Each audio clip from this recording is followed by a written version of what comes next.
Okay, the recording's on. We're on. Yep. Recording is going strong. We've got new equipment this episode, so forgive us if the sound quality is a little bit different, or if it's picking up, additional sounds or background noise. We got really sensitive mics. But so yeah, we're trying out some new stuff, equipment wise, as I mentioned. And Yeah. Jacob, how we doing? I'm doing okay. I just put on this puffer jacket actually. I feel like these things they regulate your temperature so perfectly. You know, I'm really discovering puffer jackets, just the concept of puffer jackets kind of for the first time in my life. It's kind of blowing my mind. I feel Well, like welcome to a new world of, puffer jackets. Is really exciting. yeah, I'm really excited. I didn't I feel like I knew them. I knew what they were. I guess I assumed they were warm, but I've seen other people wear them for many years, and I've never really worn one myself. As crazy as that is. Um, and I was just told recently that I needed one. I By got one, by and whom? it's I was sort of describing my needs, like my needs for a jacket Right. to my mom, and she was like, "Oh, you need a puffer," and I was like, "Oh, okay." So I Wow. checked that out. And I mean, yeah, went to Patagonia, had a crazy shopping experience at Patagonia where I feel like I was just like all the employees believed so much in the company they were working for, which was really wild. I feel like that's something, the way we're talking about society at large right now, Yep. we're sort of in at this point where we feel like everyone's kind of lost faith in institutions. And I think a really common thing is nobody has faith in their job anymore. No one's proud of their job. Everyone resents their job. They know it's like taking advantage of them. Right. And like, which is it's a total social cohesion thing. Like people don't feel valued for the work they do. They don't feel proud. They don't want to talk about it, even though it's the thing that everybody does all the time. And it's Right. like, yeah, but no, these people at Patagonia, like they were going out of their way to be like, yeah, I actually really love working here and I love the mission of the company. And it was kind of weird. It was like taking a step into some sort of like American past that maybe has never existed, but yeah, it was like, wow, what's going on here? People working retail who were like, yeah, I love these products. Um I like helping people like find what's right for them. And I was like, huh? That's Like looking possible? looking around your shoulder, like, are there cameras? Like, is this like some sort of ad within the world of the store where it's like, are you doing like a Totally. live action ad Oh shit.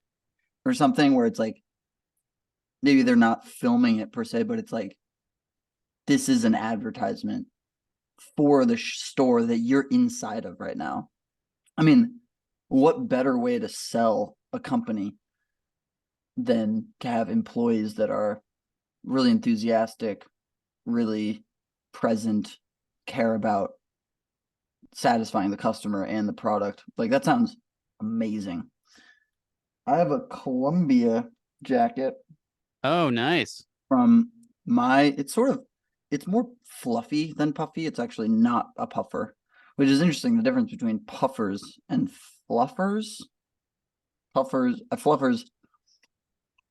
Oh, so this is like a technical term. Yeah,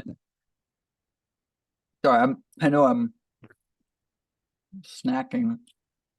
oh dude, no worries, brother. Um, I've got a bit of Sprite here. I just ran out to yeah. the deli real quick before we recorded. I knew this would pet me. Oh, caf. Uh, the Sprite doesn't technically have caffeine, but there are there are chemicals within Sprite that come from the same family as caffeine. So Really? there's yeah. What's the first one, the second one on there? Sugar. Sugar. Oh, that's what you're talking about? There you go. Yeah. I What's can the totally first one? see. Yeah, What's the I could first? see how sugar would might. Yeah, What's the first? sugar affects you, but it tastes great. It tastes amazing. That's an amazing part about sugar. Maybe the main Ooh, draw. you think with the new equipment we're getting, do you think that the eating and drinking on mic is like an issue for the listeners?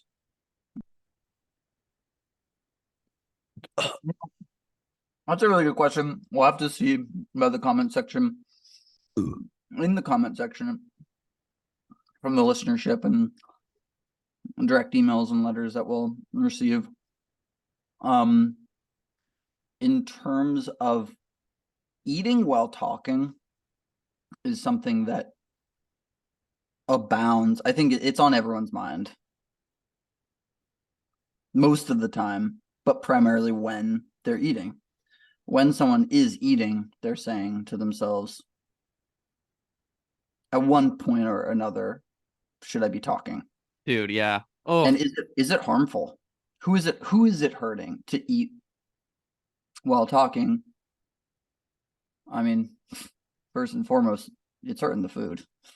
It's getting chewed. It's getting chewed. Um, Food for thought, food for talk, food for speak. food for thought, but should we chew it in front of our listeners? Yeah, should we chew it out loud? Well, So you're so right about eating when talking. I think this is a thing I've noticed lately in like social contexts, dating contexts, like I'll just give dating as an example, but I think it goes farther. It's like when you're planning a date, a classic date is to like go see a movie, but it's kind of funny how that's a classic date because it involves you like sitting next to someone in silence. Like it's actually kind of a bad date. It's definitely a bad first date for oh, sure. terrible first date. I mean, yeah, especially in a public setting. I mean, obviously in private settings, watching a movie has a different connotation. We hear about these phrases: crass, crude, incredibly crude, just almost Yeah, we don't need to get into those. unsettling. But well, I was gonna say it is Netflix and chill. That Yeah. phrase, I mean, it's tough to even talk about because of what it insinuates, I guess. And the evokings. That being said, we have it's a reality. The phrase is a reality, and so, anyways, this is just to say that in private settings, watching a movie Yes. perhaps has a different connotation because it's like, are we really going to sit in silence? Yeah. Are we going? Absolutely. I think what I'm really getting at here is like it's sort of clear that going to a movie is not a great like getting to know you date talking about stuff. So the ultimate getting to know you date talking about stuff seems to be eating a meal with somebody, eating Right, dinner. right. That's what you think. So you think But then you get there and you're sort of trying to make conversation over heaping mouthfuls of delicious food. delicious? Yeah, yeah. It just And so isn't practical. it isn't practical, and there's,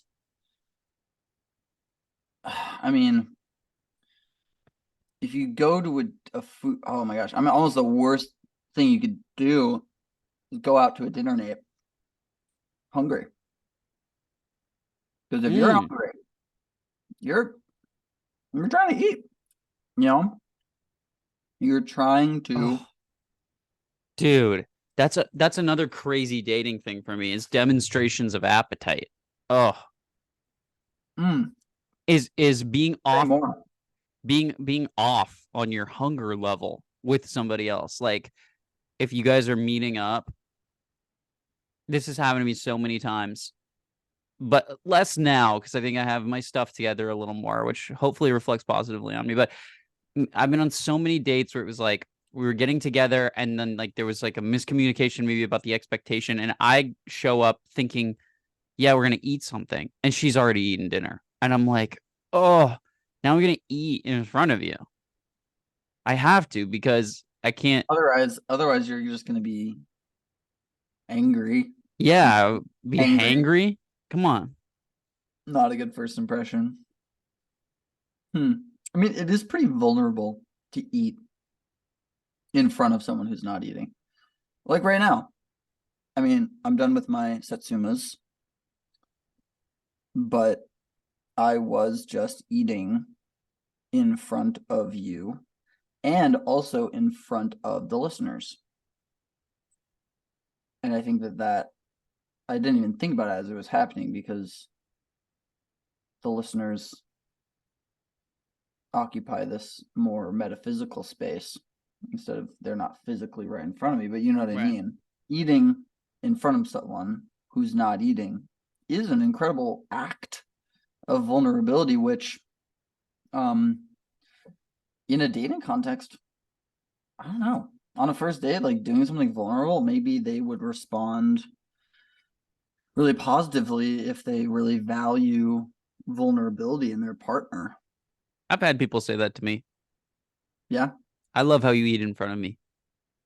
Wow. First Yeah, date. just like it just makes you feel seen. Like you noticed. Yeah, it makes you feel seen and it makes you feel like you're seeing someone else who's being seen.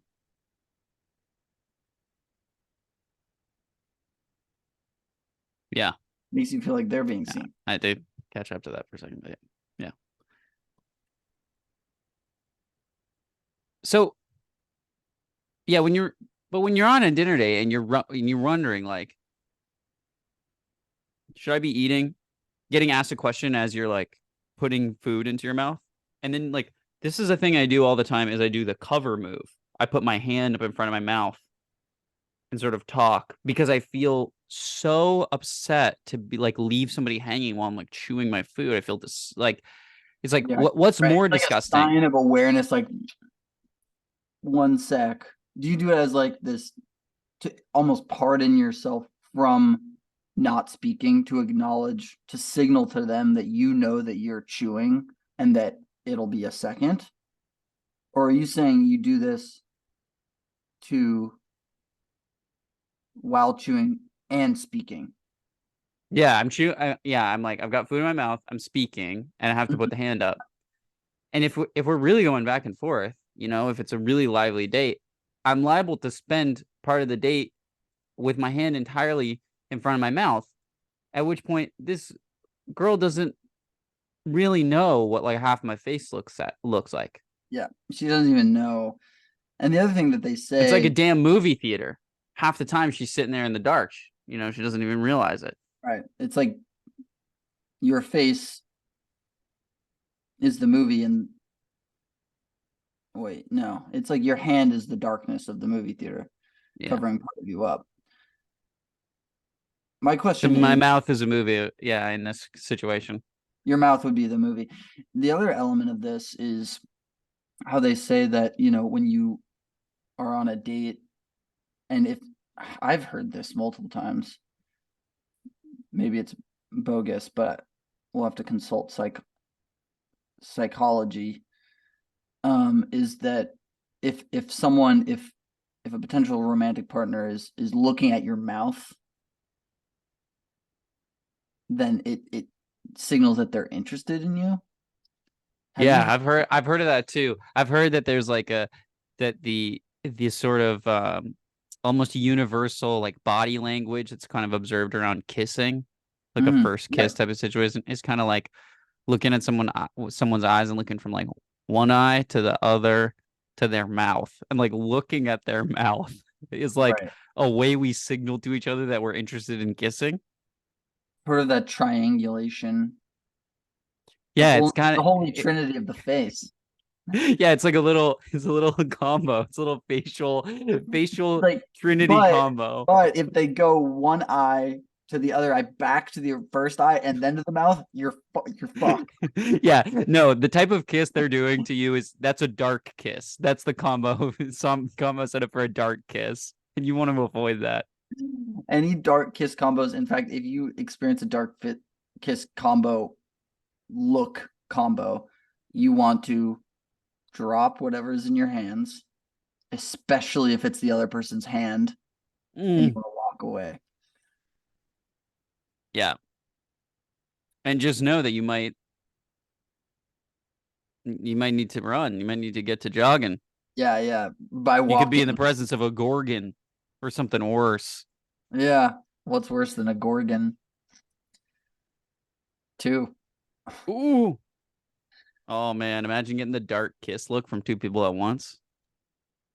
I don't know if I could handle that much Their body eyes, language. their eyes are just so synced up, and you see them. It would almost be the fear would be reinforced even more if you saw both pairs of eyes do the same, like go from one to the other, back, and then to the mouth. You'd be like, no. Totally. On Yeah. the one hand, at first, it would be really exciting. Think about if two people, two beautiful people, we're looking at one eye, and then the other, and you're like, please go to my mouth, Yeah. please go to the what Yeah. would other kiss version be? Good, light. Yeah. Oh, I would say I don't most know kisses how are like a light kiss. I don't know how I feel about the light versus dark. I mean, the dark, maybe dark force kiss Yeah. Totally. Yeah. versus the force, as in Star Wars. I've been getting into that lately. Star Just as Wars, an idea, Star Wars, yeah. yeah, 100%. I As an love that idea, shit, man. you've been getting into it as an idea. I love Star Wars. I think this happens every few years. I have to look back and realize that Star Wars was not always an inevitable thing that like ruled pop culture.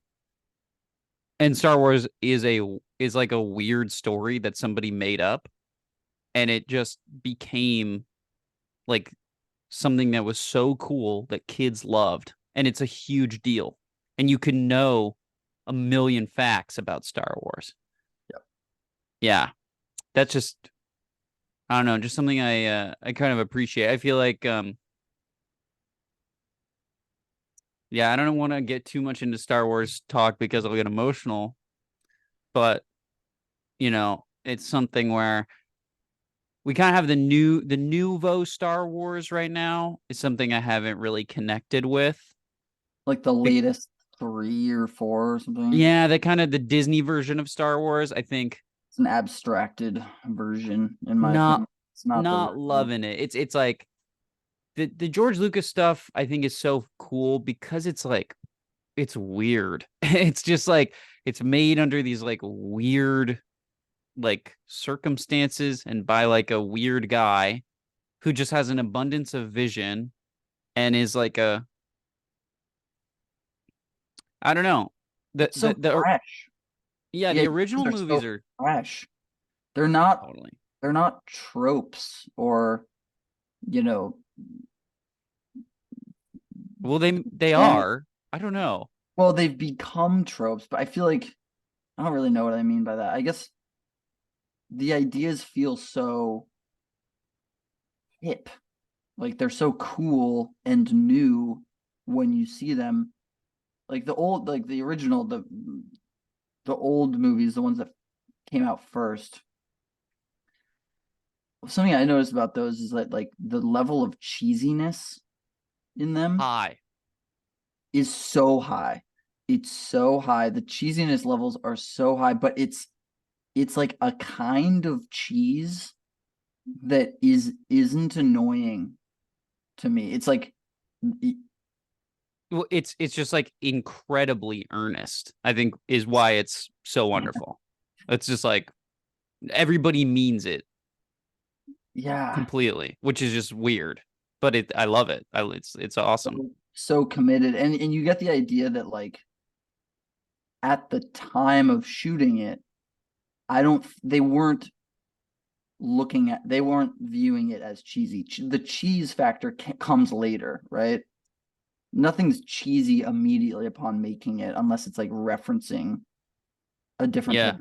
You know what I mean? Like at the time of viewing it, that was just the acting style, right? No, I think you're right. I think what makes especially the first couple so interesting is like I don't know, and comparing them against today is like our expectation for like scene craft and acting performances is just completely different.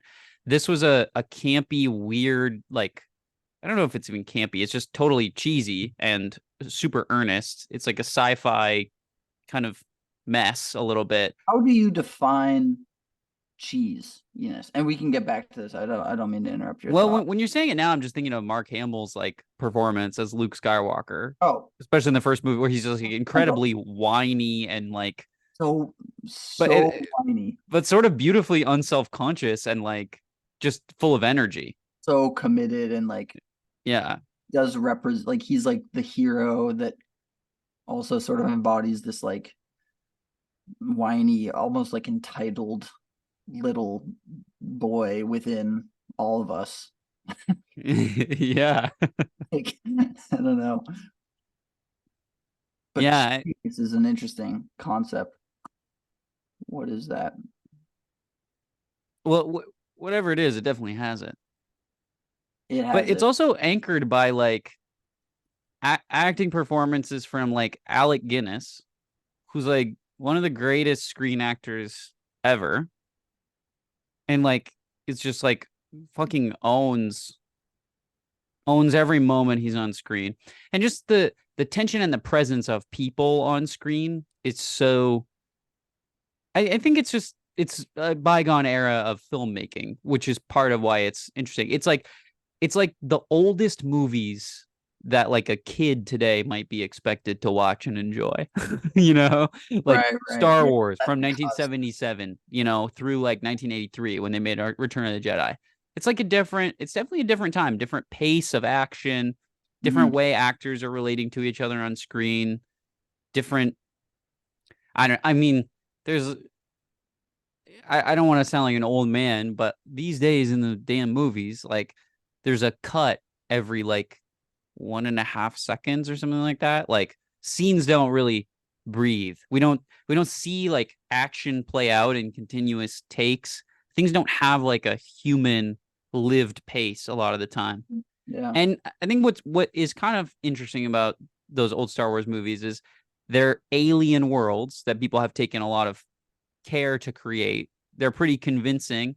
It really feels like you're there. And I think part of why it feels that way is because action plays out in takes that are longer yeah. than how we experience movies today. So that's why I always like those movies because it really to me I just felt yeah, part of it is watching it when you're a kid for sure. But it's like when you see this new and exciting alien planet on screen, it's like you want to imagine what is around that corner in the darkness that you can't see. You see a guy hanging out in the background, walking back and forth, and you wonder who he is. You remember how he looks, you Hmm. know? And I feel like it's just something it's a sense of place that feels lacking not only from many big movies that are made today, but also from Star Wars movies that are made today. Like, Right. it's hard to feel like I've really gone to the places that I'm seeing on screen. Because the way that it's edited, or it was edited back then, is just more mimicking, more at least degrees closer to reality than, it's closer to how you would experience that reality if you were sitting there in that world versus a cut every 1.5 seconds. That's such a good point, because it's like, of course, modern movies have a different feel, if that's the case. And Which can be used to great effect. Like it was yeah, something that couldn't be done back then. It's now something we can do. We can use it to do amazing yeah, new things, but and it's not. create new experiences that you know Yeah. didn't know you enjoyed, or whatever. Yeah, I haven't seen Star Wars in so long. Haven't seen the latest few. Um, I think I saw like one of the newer ones, one of the Disney ones, and I was like, this ain't it. I would strongly agree with you. I feel like they kind of started making a trio of movies and like didn't know how it was gonna end. It just feels weird. It feels like they sort of are going back on what they said and like I don't know, it doesn't feel cohesive. I don't know. But you know, I wonder about that because this is kind of what happened. I've been thinking about this generational thing where like if we were little kids, right, who grew up loving Star Wars, right? Think about my dad who was 6 years old when the first Star Wars came out. Then Whoa. he grows up, and then in 1999, when the Phantom Menace, the first prequel movie, comes out, he would be, oh my gosh, he would be my age. Wow. Um, Whoa. yeah. And so then that comes out, and it's like, dude, those movies were not good. Like, we all kind of know the Star Wars prequels are kind of bunk. I would say but now because I grew up with them, I Yeah. feel a little bit of a duty to sort of defend them now. Like, Yeah. I know they're not good, but I feel like there are You're talking about the second triplet the that came second out. trilogy, yeah, that George Lucas like he directed all of them, and they really are kind of disastrous. But I think there's a lot of people around my age who grew up with those movies and a little younger who are interested now in like reevaluating them. Some people insist they're good. I don't think they're good, but I think there are interesting things in them that are kind of worth salvaging, which kind of mirrors how I felt about them at the time when they were coming out. I don't know. I guess I wonder if these new movies, which like I really just like wouldn't mind if they were just thrown away. Like I just don't care for them at all. I think they're so silly. But I wonder if kids will grow up to find interesting good things about those movies Right. that they'll sort of dig up and reevaluate them in some way. In the same way that we're sort of doing to the second trilogy. I feel like there's certain things. I feel like we've stumbled into a trap right now. And what is the trap? Talking about Star Wars on a podcast. I know. I feel like this is like probably one of the top 10 worst topics to talk about on a podcast. This is completely This my is fault. really, and well, it's funny because at the beginning of this, you said explicitly, "I don't want to talk about this for too long, or else I'll get emotional."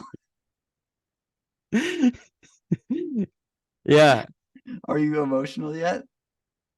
I mean, I was kind of saying that half kidding, but I, yeah, it makes me, I feel like I It's weird. shouldn't, I, I have a lot of thoughts I have so many about feelings about Star it. Wars. Yeah, I have so many There's thoughts and feelings there's about it. one Yeah. thing that I'll say that I think could theoretically pivot to something outside of Star Wars, which is sort of adjacent to what we're talking Here's the about. thing. I think we're just not good enough at this yet. And I think maybe around our, 40th episode, we'll finally be good at this to really do a real Star Wars episode. Yeah, yeah, I think we'll be talented enough. I think we'll have the listener base that we need. we They'll be can willing to go somewhere with us. we can yeah we can, and if all of this will be cut, then all of this will be cut because yeah, Star Wars is a worthy subject, but We haven't even scratched the surface of we haven't even scratched this. my real thoughts about what's happening. Yeah, now I'm like not even sure if I should say the thing I was thinking. I will say And it. no, I want to get out of here so badly. Okay, Like where we are right now is we're in the Millennium Falcon inside the giant space worm, and we're, we've just realized we're like, oh my god, we're actually in the belly of a giant worm. we I are can't believe we're trapped here. so hard. And we're like, we have to fly out of this worm. And right now the jaws are closing, Okay, and then we have to and we're find our stuck here. burst of We're stuck here talking. It's like, okay, is someone gonna grab the handle and push the gas? Look, all right, here we go. angle us between those teeth and take us to light speed right now. Boom. Then they just make it. Wow. Oh my gosh. And now we're looking at space. Peaceful out there. There's so much to talk about in space. I want to make up a poem, and I think we could do this as a collaborative thing. I think we could make up poems and then dissect them. Wow. Oh, yeah, that's a great idea. Yeah. Should we write them down or should we say them and just dissect them from memory? Meaning we wouldn't write it down and we would just have to use word of mouth, each other's memories, piece it together. Because I feel like each other's memories is like that's how this has to be done. yeah, okay, cool. All right, So are I'll we go. trading lines right now? Sure. Yeah, actually, that's a great idea. So we have to try to keep it short. This kind of feels almost like a little theater game or an acting exercise or something. Yeah. And I'm thinking if you were introduced to this, you would want to keep it short at the beginning and then you could work to longer ones. Yeah, let's keep it generally short, but I also we'll feel the vibe of if one is compelled to keep going, follow that if it's strong enough. And I think natural endings of these poems will reveal themselves theoretically. Yeah, I get The that for intention sure. is to create something beautiful. Do you want first line or should I? I think I want to respond. Okay.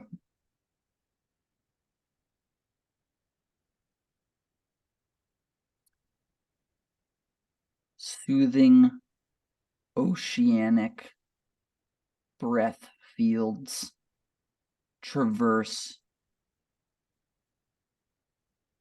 my my own underworld, but that's not what we're here to sing.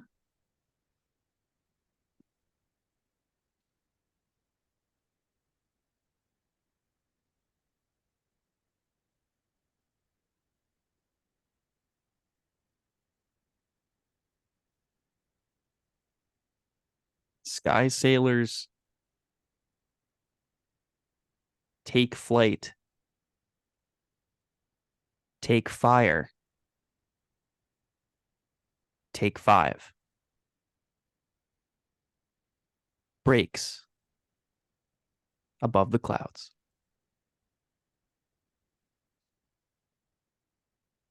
Buda Buda bo bu Buda Buda ba bu Buda Buda bo bo Buda Buda Buda Buda Buda bo bo bo bow valuable bow valuable bow, said the falcon, cooing into sky sailors'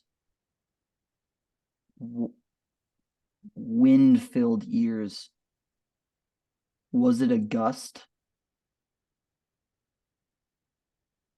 Was it a cloudful song? Or was it himself who heard the windy melodies?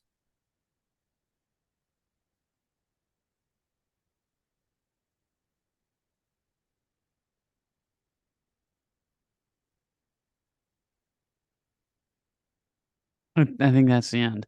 Wow. Huh. Wow. I that was more magical than I could ever have thought that it would be on the first go. And just 3 lines. Only 3 lines, simple. Boom. Should I don't we try to wanna- remember it?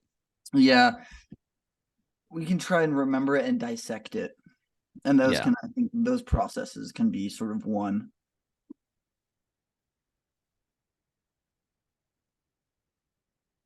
So remind me how the first line started. You remember? Um, I think it was oceanic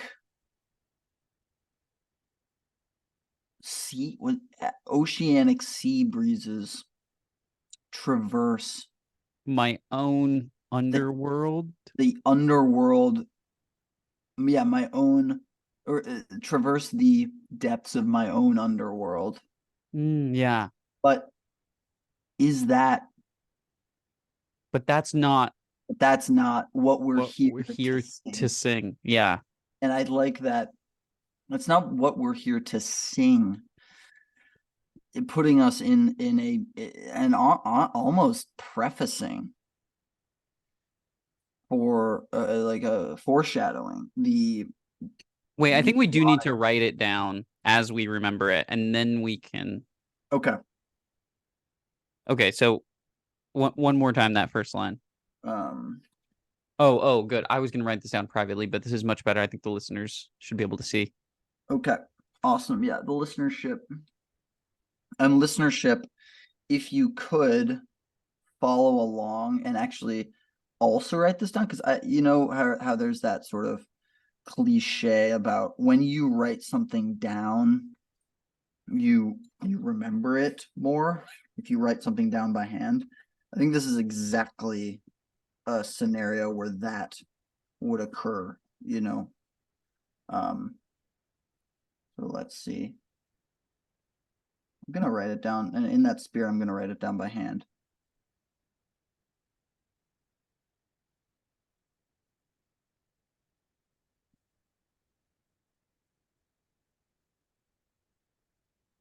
Should I just type it?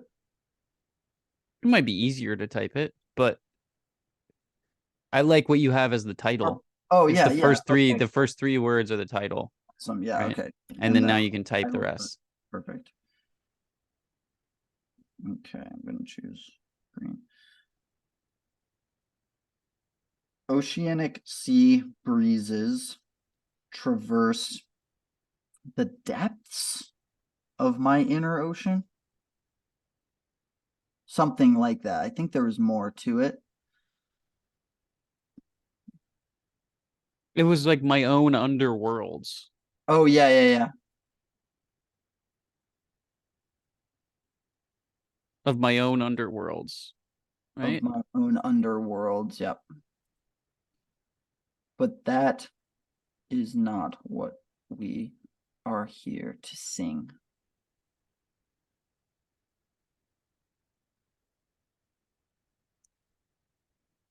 And yours.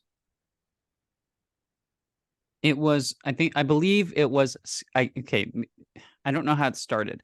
Sky sailors take flight, take Mm, fire, take five. yep.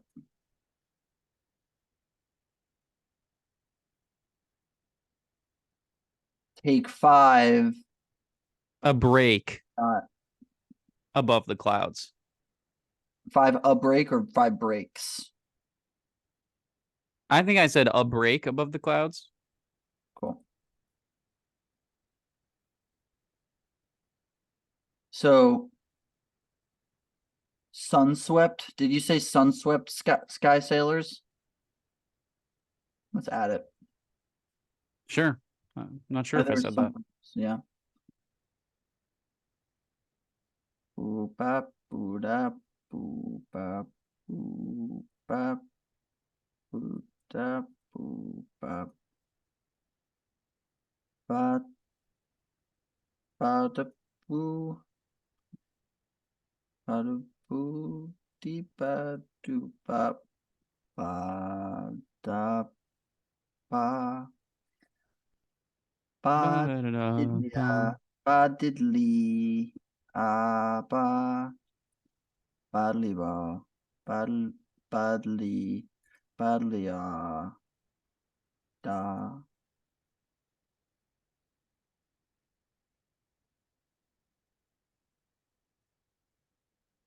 a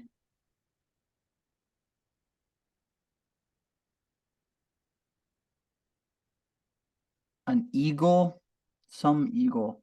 Yeah. The eagle. Oh, is it the eagle cooed? The eagle cooed. Was it into the ears of the sky sailors? Into the ear of the into the wind filled ear of the sky sailor. Was it the I'm filling in blanks here. Was it the oceanic wind?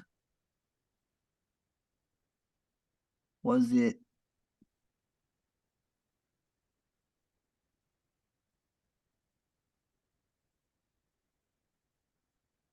the passing creature, or was it himself? Yeah, yeah. Was it himself? Was the way that Ended. I know that we're missing some stuff here, and listeners, we do need I you. can't wait to see the listeners' version. I know the listeners' versions. In fact, we could start this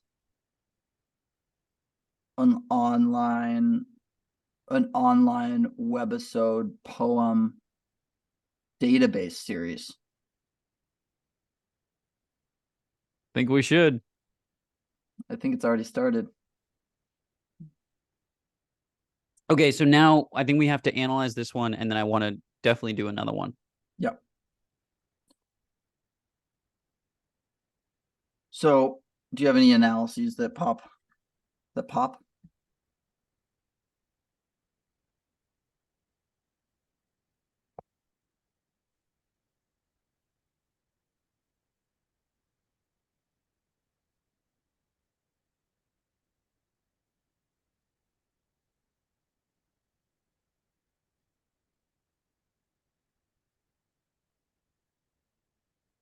Hmm. There's kind of an interesting first we're drawing attention to the speaker, right? Oceanic sea breezes traverse the depths of my own underworlds, but that's not what we're here to sing. And that's such a it's like traversing the depths of my underworlds, right? Right. And then the second line is talking about sky sailors. So we're going from like Oh, depths to the sky sailors. I noticed that But dichotomy. we're also we're exiting the mind and like maybe the subjectivity of the speaker, or maybe not. Maybe inevitably we're trapped within that subjectivity, obviously. Right. Is there any objectivity ever when anything is being narrated by anyone? Hard to say. Dichotomy here. Or easy to say, no. What'd you say? Or easy to say, no. Yeah, absolutely not. Sort of a rhetorical thing, listeners. Right. Totally. Listeners. Underworlds. Sky sailors. Flight. Take flight. I wrote this twice. Repetition sort of is nice, actually. Yeah, I'd say keep it. Take flight. Take flight, take flight. Take fire. Take Take five. fire. What's interesting here is that when you think about underworlds, do you think of fire? Hmm. You certainly do. I The think most famous underworld of all is hell. HE double hockey sticks. Yeah. Um, just drawing a little flame. I think we can get a little visual here. Underworlds take fire. So there's a connection. There's an immediate link despite these two paragraphs, right? This is sort of a fiery oceanic. But what's interesting is that oceanic is also a sort of a juxtaposition here. Oceanic sea, right? Breeze. Yeah. Where do breezes take place? Up in the air. And by the sea, yeah. By the But sea. yeah, By the yeah. sea, right? Above there isn't really breezes. You think oceanic breezes are these currents? Yeah. But Or and then in the second part, those very breezes are holding aloft sky sailors. perhaps sun swept. What's interesting? Sun swept. Color code this. Sun. But swept to me does connote sort of an oceanic Yes, the ocean of the sun. Hydratory, the Yeah. ocean of the sun. So oceanic sky sailors. We've got another word. Sailor. Where do sailors do Wow. I'm their starting to thing? see a big connection here of like just the idea of forces, forces that swirl and change, no matter Mhm. what medium the force moves through. Right. Oh, it's the force. It's it's the force. Yes, yes, we've sort of What this governs first part is fire? kind of about the force. So wow. Force. I'm just gonna write this down. And force, the force clearly contains multitudes.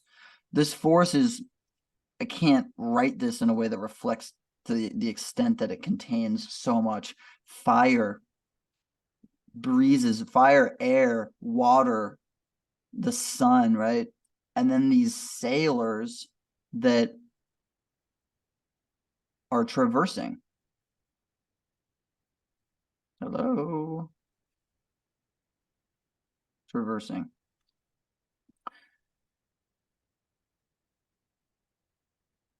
Do you think that music is akin to forces such as, I guess there's these natural forces, these sort of elemental forces, water, fire, air.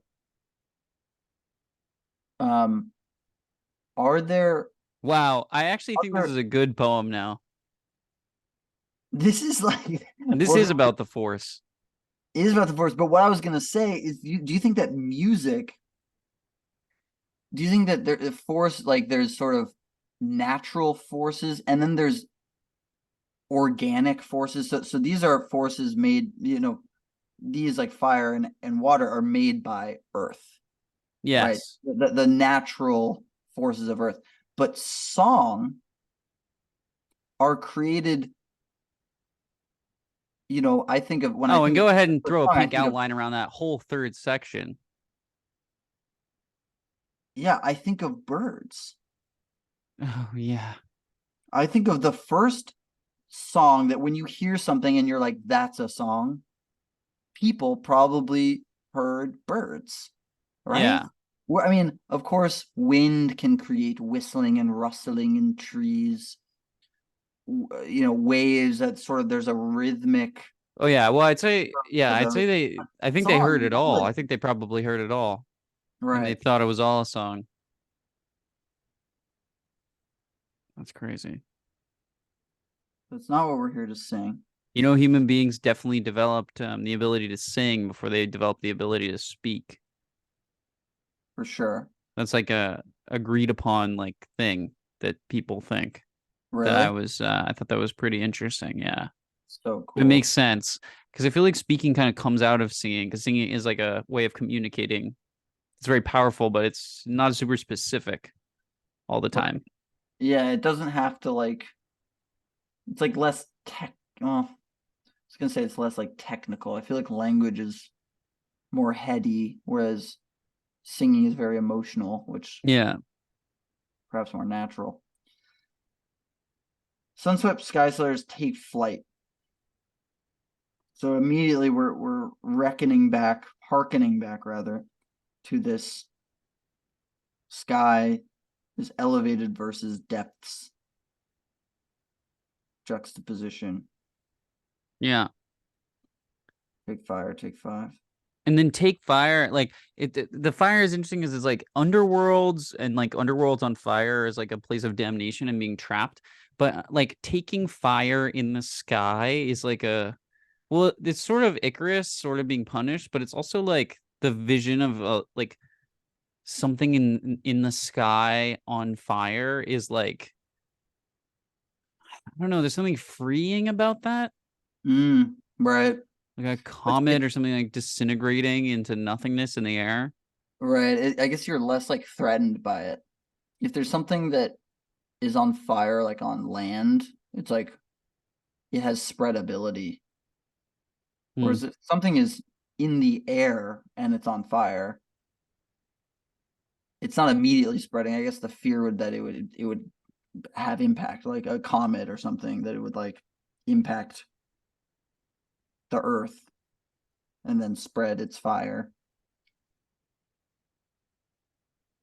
Take 5. I like this pause that you made. Sort of a symbiotic relationship with this break, this pause, and taking 5. It was a little bit of a taking 5. A break above the clouds. Yeah, and this kind of ends up having a double meaning too, based on the song that comes next. Mm-hmm. This is classically a Dave Brubeck song. Oh, is that Take Five? Yeah, that was the song. Oh, I'm so silly. Of course, I Oh, take Dave break. What am I doing? Dave Break. Brubeck. Dave break Brubeck. Yeah, that was the song. I'm not really on pitch because I hurt my throat earlier eating a banana with almond butter, and some of the almond butter got stuck in my throat. That's why I can't sing that well. I'm sorry. Yeah. So but that's the only reason. I won't be eating almond butter again tonight.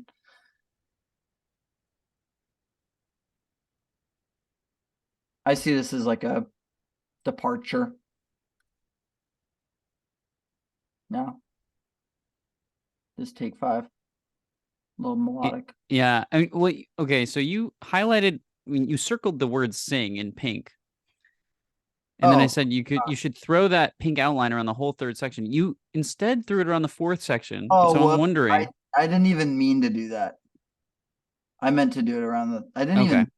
That was my subconscious blocking out that song. That's so interesting. Oh, I did it again. So now wait, you got to leave it. I'm gonna do both. Yeah. In the well, Somehow we this need to ends. uncover the reason we've done this. We will. We will. This needed to be highlighted in pink. Like Yes, it did. It did. this We also need to did. we need to not call it a mistake. Nothing's a mistake. So sing and it play it out. But what's interesting is that I thought to sing because you said take 5. That song immediately. And you said take 5, and then you had a long pause, which that's when the pop this space right here allowed this thought to pop into my mind. Oof. Without taking the space, I wouldn't have thought about, because when you said take 5, I'm gonna mention Monin in the next poem. and we're gonna talk about jazz. But this is interesting. This is interesting. The idea of space, giving air, giving breath. Giving breath is almost like inner wind, inner Whoa, yeah, breezes, inner absolutely. breezes. So breezes also relate to this sort of singing element, song and singing element. There's a lot of interconnections here as we're seeing.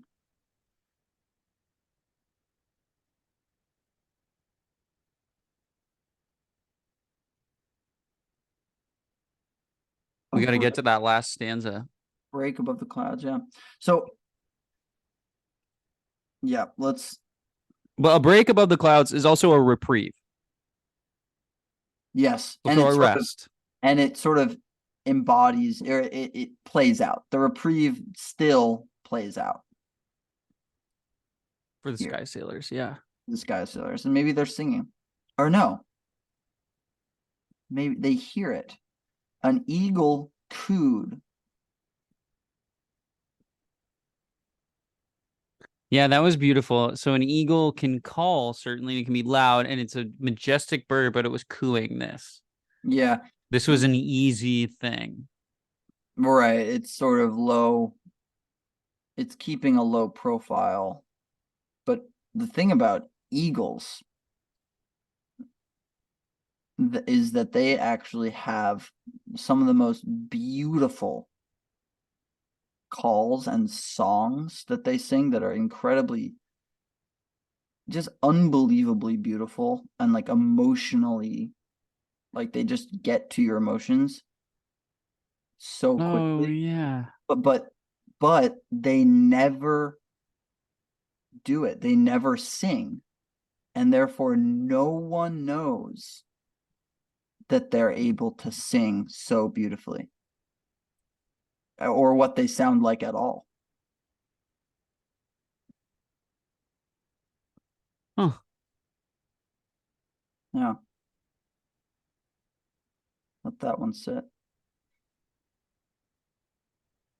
So here's a bird, right, that has the most beautiful song.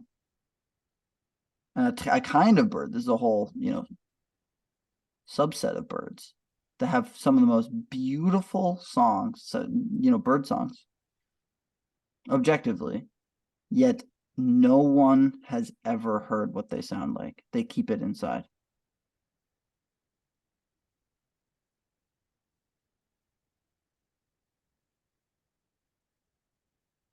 What thoughts are coming up for you hearing that?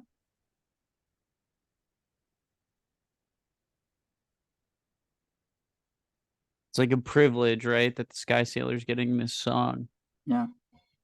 Yeah, and that's probably what's triggering this question here, right? There's this question. Was it the oceanic wind? Was it the passing creature? Was it himself? There's Oh, such so now we're going back. Okay, I wasn't quite getting that. Oh, I see it now. So this is like the question that the Sky Sailor is now posing. Was it the oceanic wind? Was it the passing creature? Or was it himself? exactly that cooed into his ear. His Winfield filled ear too. Winfield filled. Yeah. His ear is Winfield, therefore maybe I Is he imagine. really here? Yeah, yeah. I can Is he imagine really the hearing? Is he wind is hearing? like, Was it the oceanic wind? Was it a whistling oof. wind whistling? Okay, wait. You can hear me, right? Yeah. Okay, good.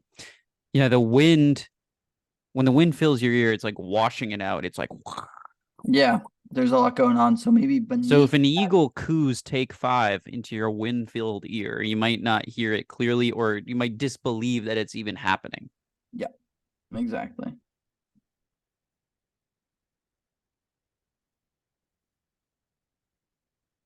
Was it the oceanic wind? The other element of this is that he's thinking about the bird as a creature. He's not even, this sky sailor is so immersed in the moment and maybe, dare I say, preoccupied that he doesn't take the time to think about this eagle as an eagle, as a bird. He's describing it as a creature. And at the end of the day, hey, we are all creatures. So maybe this is sort of an equalizer in that respect, right? Mm-hmm. These are questions. Creature is an equalizer. Yeah, this label. I feel like I'm just getting a big, I'm really absorbing this moment Mm-hmm.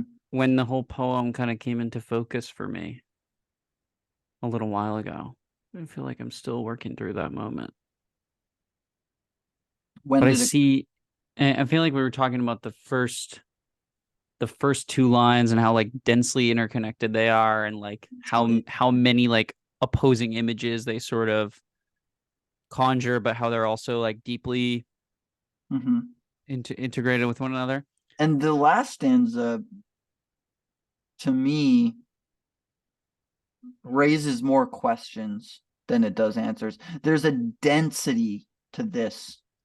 There's like I mean, there's an earthiness, a concrete, dense density, interchanging, and like there's so many layers to this first stanza. And then the last stanza is to me more airy, cooed, wind Mm-hmm. filled, sky Totally. sunrise. Oh, we have the setting.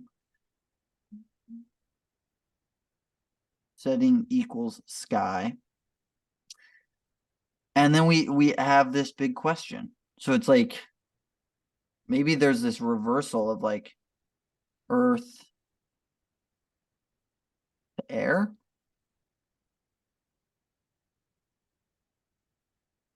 Directionality wise. Does that make sense? Yeah. Force was a big thing that Force. I mean, yeah, that's what I think it is like I think it it's is. it's these like rushing. Well, the thing now, the only thing that doesn't ring true in the poem is, but this is not what we are here to sing, because I think it is. I mean, it's what I think Mm, it's a it's little like deception. the sea breezes inside, right, that are traversing the depths. And I like the idea of breezes traversing, where it's like you don't think of the breeze as something that moves. You think of the breeze as something that passes you by, but is the breeze itself moving? But the breeze is going somewhere, it's traversing. Right. And so the breezes are Traversing blowing in implies your own. I feel like the underworld is an internal world, is kind of what I got.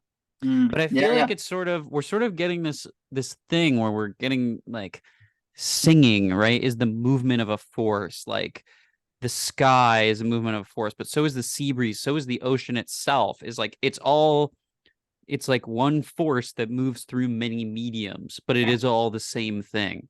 Idioms. That's a really good word to Or bring up maybe all this media is what I'm trying to say. I don't, media. is that the plural of mediums? Medium? I think I don't know. mediums. I think you could say mediums, right? Yeah, mediums is a word, I think. Different mediums. Yeah. And then I feel like this last thing is like a nice little like it's another little like jam on that idea where it's like the eagle singing the song in your ear. Was it the wind, the force of the wind, the force of the creature, the force of yourself? And it's like the truth is that it's all collapsed into one thing. And it's just the force is one thing and it's so dynamic and it moves through all these different things. And what I think is cool is the like something that's a question. Questions are such powerful forces that don't really, it's a question because it doesn't have an answer yet, right? Like it's Mm-hmm. open-ended, you don't really know where it's going to go. So there's that mystery of what a question is, which is sort of akin to breezes and ocean and you know the breeze in the ocean. It's like ever changing, ever flowing. That's maybe a little bit woo woo, but I like the idea of questions as being another force or another medium. I don't know. Do you know That's what I mean? amazing. Yeah. Wow. We've analyzed a new poem. Oh, wow. We made this up. Gonna take a screenshot. I One I shot. I was gonna. We sort of considered earlier doing um another one, but I don't know. I feel like that was so comprehensive. Yeah, I think we should do this again another time, but I Exactly. I mean, think we could do yeah, it as like a weekly, bi-weekly gem. yeah. Wow.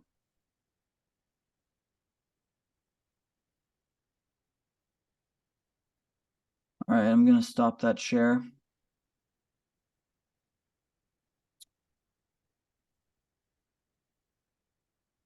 Wow, we've done a lot today. We have. We've done a ton. Really proud of us. I'm proud of us. I feel so lucky to be able to have these conversations with you. I'm feeling exactly the same way. I'm really really pleased with what we've gotten from today's episode. Yeah, me too. I I feels like think the it's listeners are probably really happy too. yeah, I think that whenever we feel happy, it does mean that the listeners feel happy too. I Yeah, like to due have to the fusion principles we sort of outlined fusion in one of principles our and sort earlier of episodes. symbiotic relationship, right? Like the all the forces, the mediums, that force of contentment exists in the listenerships as well as in us. What's your intention for the week, this upcoming week?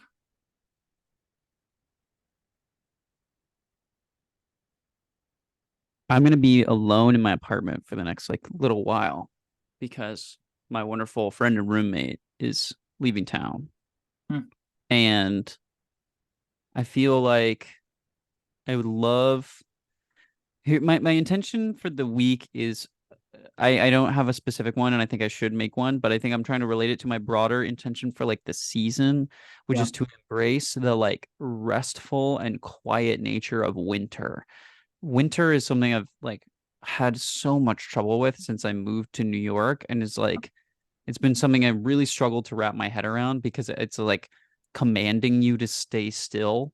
Like I just like have failed completely to see the value of it. I'm like everything is ugly outside. It's like the theme of winter to me seems to be cold and death, and it makes me sad. And I'm like, what? And I think I'm trying to embrace it as a time to really feel restored and like work towards like a deep contentment and relaxation within myself. yeah, And so I don't know, I'm trying to like act in a way that brings me closer to those values. Or those values, those are kind of intentions or yeah, right. ideas. But This yeah, peacefulness and restfulness, and like I think it's hard when that environment is so go go go all the time. And yeah, I'm kind of resisting the go. But like I want to find a way to resist the go without like obviously yeah, don't want to shut down or like right, be in a right. hole or not do things. I don't know, trying to be at home within myself no matter what's going on. Yeah, that's really so true and valid. I think that that's such a great intention. And there's like the word that comes to mind is like coziness. Winter can be so cozy. These cold seasons, it's like we can bundle up and feel warm, and we're very lucky to have these shelters and abodes that can provide this opportunity for coziness. I'm gonna write a letter of thanks to my landlord. You should. We should get the listeners too to write. We should have write a letter, a gratitude letter to your landlord campaign, where everyone writes a letter of gratitude to their landlord and see what happens in the world, if there's any change. Wouldn't that be interesting? Wouldn't that be an interesting experiment? If everyone starts with the listeners and us, it starts with us, and then it starts with the listeners, wrote a letter of gratitude to their landlords.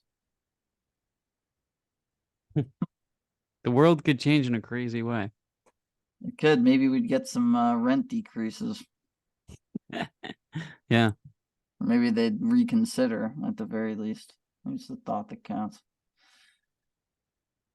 Hmm.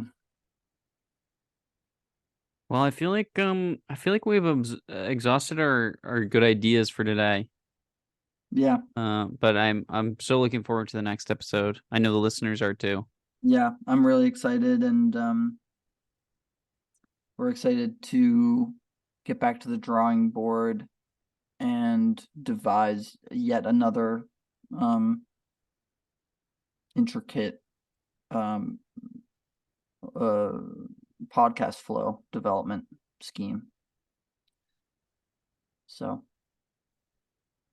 all right, listeners, Bye signing off. bye. Bye.